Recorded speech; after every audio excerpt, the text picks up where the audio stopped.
जय गुरुदेव नाम किसका, जय गुरुदेव नाम किसका, जय गुरुदेव नाम किसका। नर नारियों, बच्चे और बच्चियों,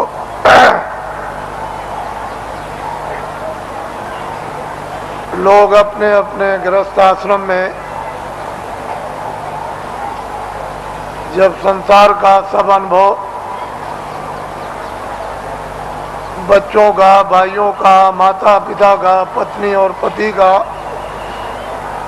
जब गृहस्थ आश्रम में अनुभव कर लेते थे तो अंत में मोह ममता को त्यागने के लिए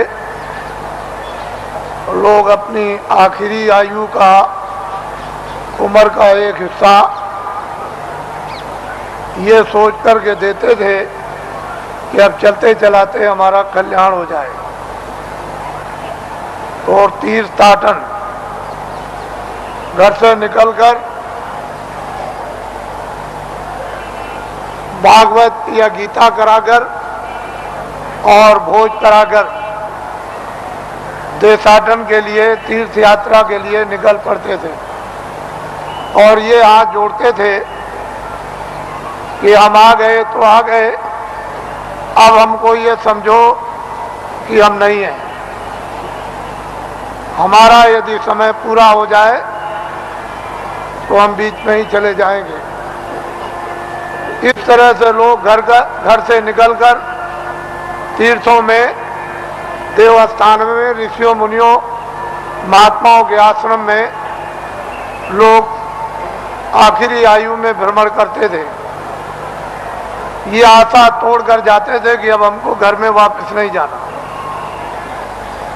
और रास्ते ही में उनका शरीर शांत हो जाता। सियार ने खाया, ऐसे ही पड़ा रह गया, गड्ढे में गिर गया, किसी ने फेंक दिया, ये कुछ नहीं। घर से निकल गए और चले गए। पहले सभी आश्रमों में ये नियम था। अब ये कहा गया, अब ये बताया गया है कि गृहस्थाश्रम में रहो और आपको सच्चा सत्संग, सच्चे महात्मा का मिलना चाहिए, जिससे सत्संग और उसके वायुमंडल में अगर यदि शरीर शांत होता है तो अपने को वो परम सौभाग्यशाली ये समझे कि मेरी आत्मा का हो गया कल्याण।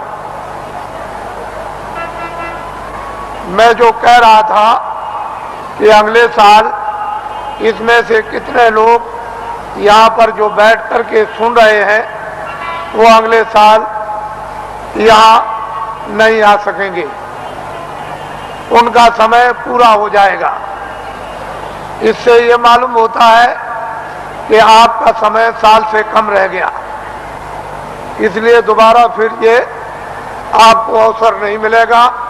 न तो आप दर्शन दे सकते हो और न आप दर्शन कर सकते हो और न आप सत्संग सुन सकते हो, क्योंकि श्वासों की पूंजी समाप्त हो जाएगी और अनमोल मनुष्य शरीर किराए के मकान से जीवात्मा को विवश और लाचार होकर के निकलना पड़ेगा।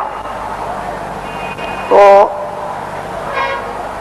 आपने देखा होगा, आज सुबह लाइन में खड़े हुए पूजा के लिए, न कोई बीमार है, आराम से खड़े हैं और पूजा की प्रतीक्षा में है कि हम वहां तक पहुंच जाएं और प्रसाद ले लें,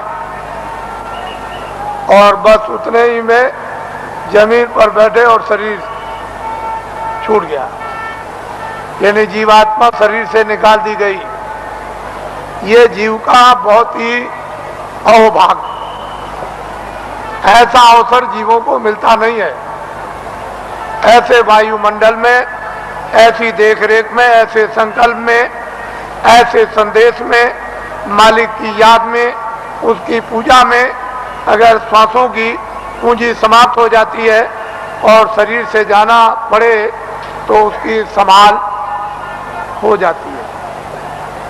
तो जीव इधर उधर नहीं जा सकता। महात्माओं को मालूम है कि ये जीव कहाँ जाएगा और इसका हिसाब किताब कहाँ पर होगा, वो पूरा उनको मालूम है।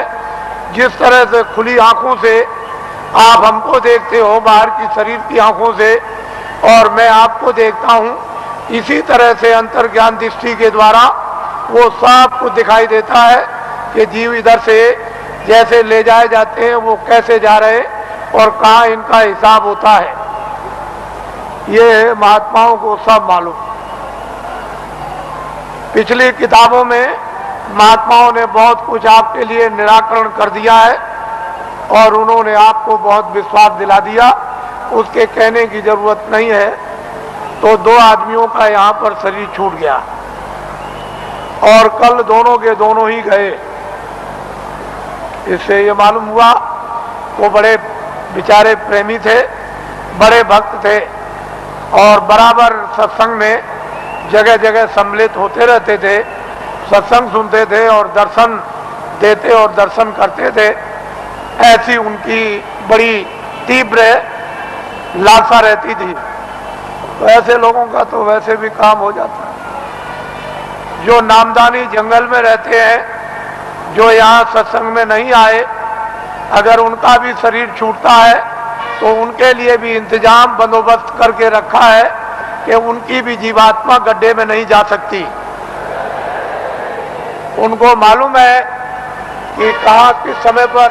इसके माने ये नहीं है कि यहाँ सत्संग में बैठे हैं और आपका दर्शन कर रहे और दर्शन दे रहे और वो जंगल में जीव जो है वहां से चला गया, ऐसा नहीं। उन्होंने पहले ही से इंतजाम करके पूरा रखा है और उनको मालूम रहता है कि जीव यहाँ से नामदानी जा रहा, उसका इंतजाम कर दिया। उसके कर्मानुसार, उसकी साधना अनुसार फिर तुरंत शीघ्र देर कुछ नहीं लगती, मिनटों का भी काम नहीं, और उसको ये फिर मनुष्य जन्म दिलवा दिया जाता। और ऐसे वायुमंडल में जन्म मिलता है जहाँ आसपास में सत्संगी यानी प्रेमी सत्संगने स्त्री और पुरुष रहे, और जैसे ही वो बच्चा बड़ा होता है फिर नामदान प्राप्त कर लेता है और वहां से साधना फिर शुरू कर देता है। यदि बीच में फिर उसकी साधना अधूरी रह जाए और फिर वो अपना शरीर छोड़ दे तो फिर उसकी संभाल हो जाएगी और ऐसी जगह पर उसको जल में दिलवा दिया जाएगा कि फौरन सत्संग में फिर आकर और नामदान को प्राप्त कर लेगा और जहां से साधना छूटी है फिर शुरू कर देगा। वहां तक के लिए उसको कोई मुश्किल नहीं पड़ेगी। वो आनंद फानंद एकदम तत्क्षण बताते ही उसका काम होगा और आगे उसके लिए थोड़ी मेहनत करनी है। इस तरह से जीवों की नामदान देने के बाद संभाल हर तरह से होती रहती है, बशर्ते यह है कि आप कोई बुरा काम न करें, किसी का आप कत्ल न करें, हिंसा न करें, कोई चोरी न करें, डकैती न करें, अमानवी काम न करें। जहां से हो जाए तहां तक सूझ समझ से इन सब चीजों से बचे रहे और जो गंदगी आपके पास में जमा है वो जल्दी से उसको उतार दिया जाएगा।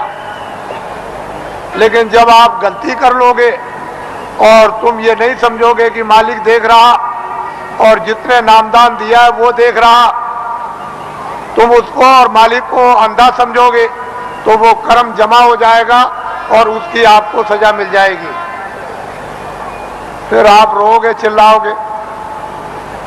हर तरह से यानी जीवों की संभाल होती है। ये बहुत ऊंचा संदेश और ऊंचा विज्ञान है, ये छोटी मोटी चीज नहीं है। उनको सब मालूम है कि जीवात्माएं कैसे उतरती हैं और कैसे चढ़ती हैं और मनुष्य शरीर में कैसे डाली जाती हैं और किस तरह से निकाली जाती हैं।